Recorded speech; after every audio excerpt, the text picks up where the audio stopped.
Welcome to Newsline. I'm Iona Salter.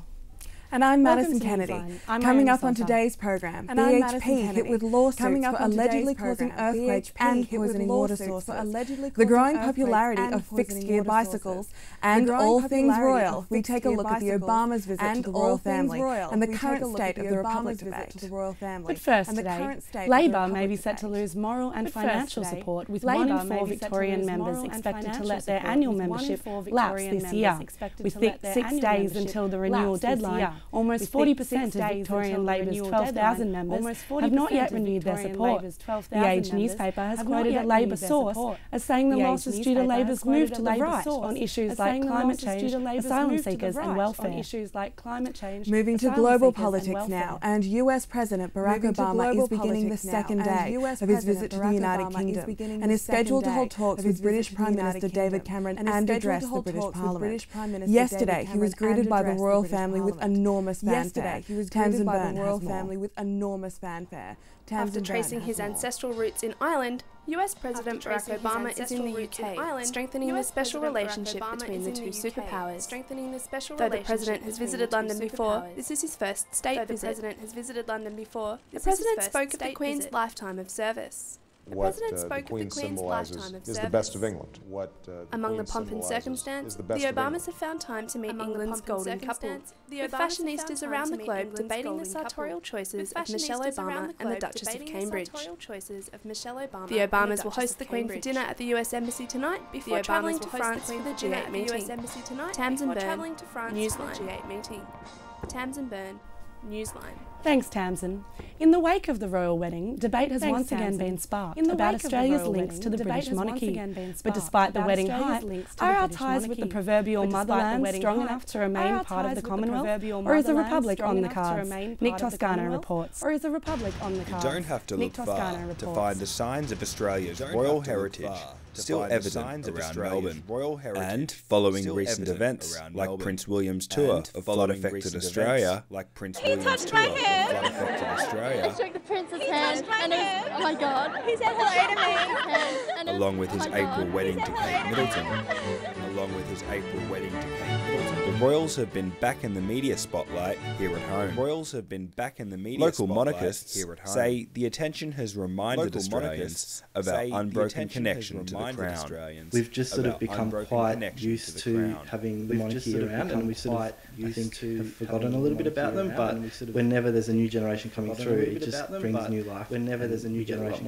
But for others, the hype around the young prince isn't what it's made out to be, and doesn't mean the monarchy is any closer to modern Australia.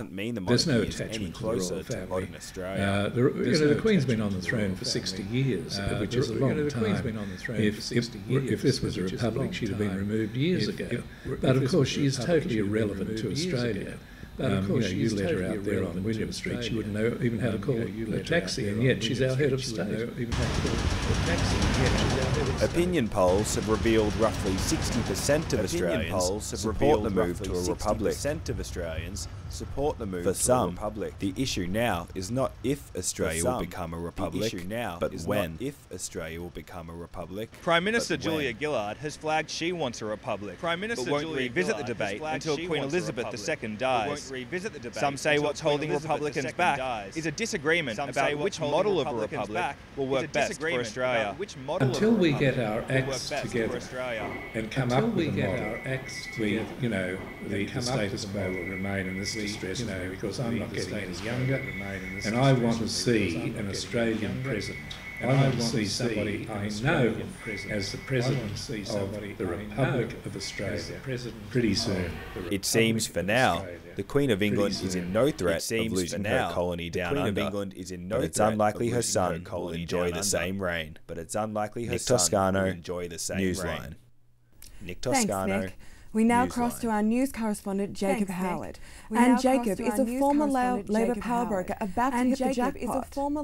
Yes, that's right. Former ALP National Secretary Carl Bitter has today been appointed as the head of Crown Casino's Government Affairs branch. It's seen as an effort from James Packer's casino to step up its lobbying in the face of the Labor government's proposed new regulations on the Labor government proposed new regulations on problem. It's also the subject of some controversy due to Bitar's long relationship with Labor, due to and the obvious conflict of interest between the two parties, and the obvious Senator Nick Xenophon, who is a long-term anti-gambling campaigner, has suggested that they actually legislate to prevent former politicians and people who have worked in politics from going straight from politics to the private sector.